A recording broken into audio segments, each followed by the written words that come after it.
Okay, hello everybody. Welcome on in here to our user group webinar. My name is Jim. I'll be your presenter for today. We're going to be spending the next 20 minutes or so talking about the donation transaction browser screen and some of the things you can do from that window. Before we go ahead and get started on all of that, a quick word about your GoToWebinar control panel that you all have on your screen there. Should be a little red arrow button, usually in the upper left-hand corner of that control panel, that will allow you to either minimize or maximize that screen. Minimizing it's going to give you a little more room to see what we're talking about in our presentation. Maximizing it is going to give you access to the features there, including the questions. So like I say, I'm going to be on this presentation for about 20 minutes, maybe a little bit shorter for this topic. After the presentation has concluded, we'll be able to take a look at any questions that you have at that point. Actually, I'm joined here by Rachel. It looks like she might be able to answer any questions that you have as we go here. So again, welcome on in here.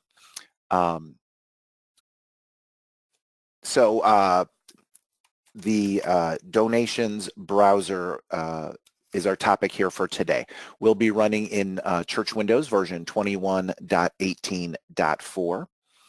As we see here in the upper right-hand corner, that's the current version of our program, and that's what we'll be using here today. Getting into the transaction browser, of course, is begun by clicking on the donations module from our opening screen right here, bringing us to this window. The Browse Donation screen is a history of all of the transactions that you have entered into the Donations module. You can get to it in a couple of different places here. Right here from our opening image map when you first launch Donations, you can get in from this button right here, the Browse Donations button on that opening image map. If you are on the Donations tab at the top of the window, the buttons that you'll see down below that, you'll actually see a Browse button listed right below there. Both of those buttons are going to get you to the same spot. So let's go ahead and launch that now. This is our Donations browser. This is the default way that you'll view this window. So a couple of words about kind of what we're looking at here on this window. The first thing you'll notice in the upper left-hand corner of that window, it's going to tell you Browse Donations and the dates of all of the transactions that you're looking at. It also shows you right here donations from that range right there. So again, we're looking at all transactions in the calendar year of 2019 here that we have in our system. There are a couple of different ways you can kind of navigate around in here. The first one I kind of want to make sure I point out here is in the upper left-hand corner here, underneath where it says Giver, there's a little search box right here where you can simply type in somebody's name to locate their transactions. So you just type, you can do either their name or their number. So if you type in their number on here, you'll see them from here. It'll show their giver number in this column as well. If you select their name, it will then limit this grid to only gifts from that giver. Okay, so you're looking at all the gifts for the Morris family, giver number 26. If you click the little X here, it'll kind of clear out your search here. You can also do a search by number in here. If you just type somebody's number in that box, you can then select them, and you'll see gifts only from that individual here. Okay. Some of the other ways that you can kind of navigate around in this screen, you'll notice that there are a series of column headers that go along the top of the grid here, these that you see listed right here. And these might be a little different on your screen. I believe these are all of the default ones. You'll see your transaction number, your account, etc. You're not actually seeing that information on this screen, however, because this little giver box has been pulled up here to the top, which means this grid right now is grouped by giver. And what that means is you'll see little headings for different givers, like Chris Day here. And if you click on the little plus sign next to that heading, it will then expand and show you all of the information in those different columns. And it's very easy to group this grid in different ways by simply, if I wanted to not group by giver, I can grab this box, left click on it, and hold my left mouse button down. I can drag this down into my grid. You'll see those little arrows appear there on that taskbar at the top. If I let it go, then it's going to show all of my transactions. And let's say, for example, I wanted to group this grid instead by donation date. If there was a particular gift in a batch that I was looking for, I can simply grab that donation date. You left click on it. You drag it up here into the little gray area above your grid and let that mouse button go. And then it's going to group this whole thing by giver number. Or pardon me, in this case, by date, my mistake. So then clicking on the little plus will expand that, and it will show you all of the gifts in that particular batch. Cool. Okay, so I like showing that because it's a nice quick way to be able to navigate this window. I've always found it very easy to deal with. Okay, so some of the things you can do here on this grid. Again, we're looking at a list of all of the transactions that we have in this calendar year. In this case, we're looking at the January 27th batch. Any of these particular transactions, if you select them by left clicking on it, you'll see it highlighted in blue on your screen. And when you do that, you're going to see a couple of these buttons up at the top of the window kind of light up. Now they're available. The correct button and the reverse and NSF buttons are now available up here at the top. So some of the things that you can do with the gifts, once you find a particular gift that you're looking for here, you select it. If you needed to make a change to this gift, let's say, for example, this $120 check that had been entered into missions from John McClain, now that he's back from Nakatomi Plaza, you can select that gift, click your correct button up here at the top. It will take you to a correct donation window. This is all of the important information about that gift, and any of this can be changed from here.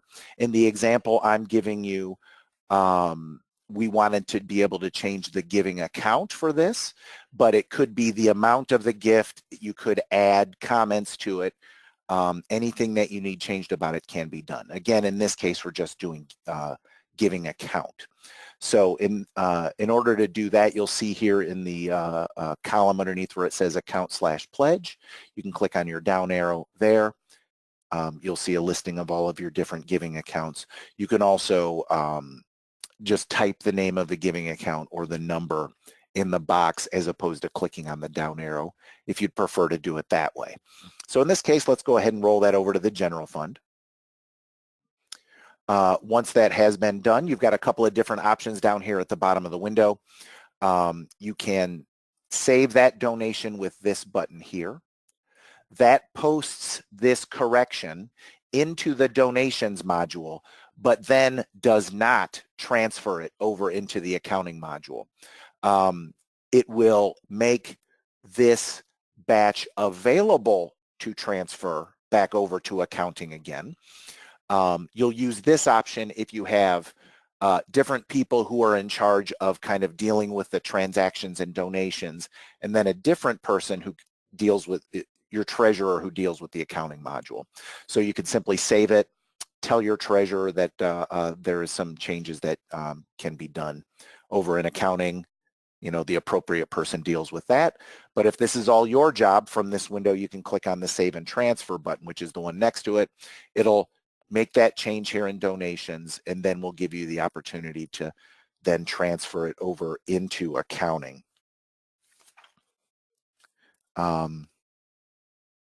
Let's go ahead, just to take a quick look at it, let's do the save and transfer.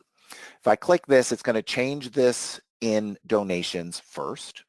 It's going to give you the information, your corrections required that that transaction be reversed and then re-entered for you.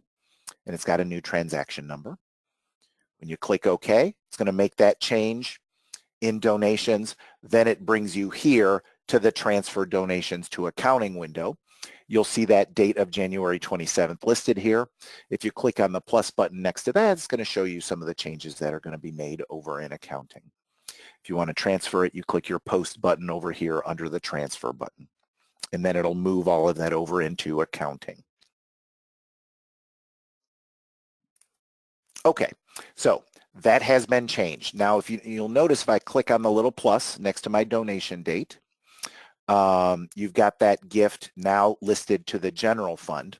I had mentioned earlier, well, the system had told us earlier that the original transaction had been reversed, but by default, we do not see it on this grid.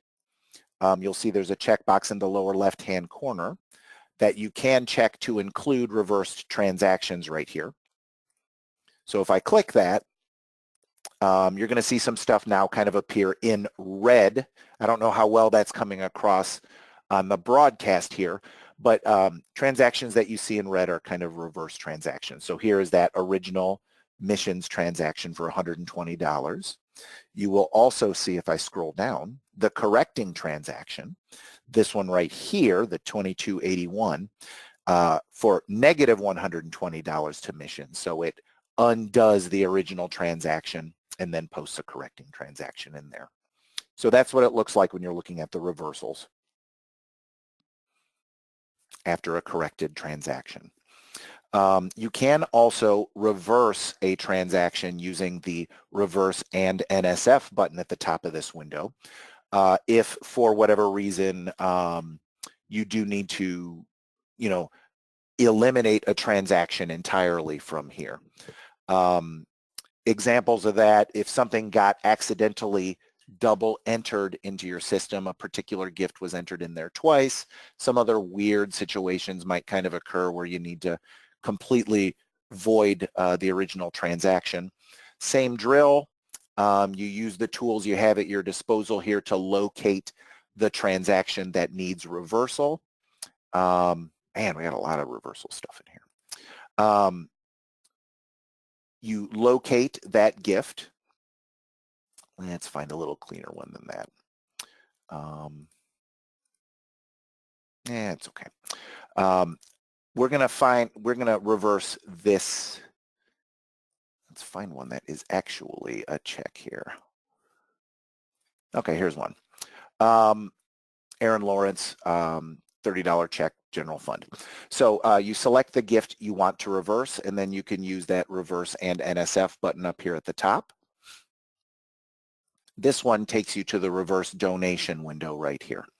9 times out of 10 or even more, you're just going to want to use the default selection on here. So it defaults to the recommended tab. The date occurred for the reversing transaction is the date of the original transaction. So it's reversed on the same date, in this case, January 27th, 2019. Basically, it makes it so that the transaction never happened in the system. That is, for the most part, what we recommend that you do. There's an advanced options tab right here where you can reverse it as of another date. So if you came in here and you reversed it as of today's date here in September, what that does is all of the dates between when the original transaction was and the date of the reversal, if you print a report dated during that time, it will be as if that transaction exists. So it kind of fools the system into thinking that during that entire time period between when it was originally posted and the date that you reversed it here, that still existed in your system. So you use this if for whatever reason you don't want to invalidate reports that you've already printed. There's some stuff over in the accounting module you don't want to mess with in the meantime, things along those lines, kind of specific situations. But again, we're going to recommend that you use that original data curd when you do this, okay? There is also on here a reverse due to non-sufficient funds button that you can use on here. Sometimes the church will receive checks that do not clear the bank and come back as NSF or bounced checks, basically. You can use this NSF button and make sure you check this in here. It marks it as an NSF check. There's a little switch. You can do reports based on reverse transactions that have this selected for it. This does not, what we normally recommend you do if you are going to do this and use this NSF checkbox is to not do the transfer over to accounting. Again, just like the correction here, you've got a regular OK button to just change it in donations but not transfer it to accounting. And then you've got an OK and transfer button here that will then also transfer it over to accounting once it's been reversed here in donations. For an NSF check, we recommend not transferring over to accounting because a lot of times there's going to be like bank fees to deal with and some other things such as that over in accounting that may require like journal entry transactions and some other things that need dealt with over there. It's not always a straight up reversal situation over in accounting. But again, once you're ready to kind of pull the trigger on this deal here, you click your OK button at the bottom here. It's going to permanently reverse that donation out of your system. Clicking yes, that has been reversed. Okay. So again, if you include the reverse transaction, what date was that in? Oh my goodness. I think that was it, right? Anyway, if you go and take a look at that, sorry about that. If you go and take a look at that original transaction, you'll see the reversing transaction listed in the same way with the negative dollar amounts highlighted in red on that. Okay, folks, that is basically all I've got for you today.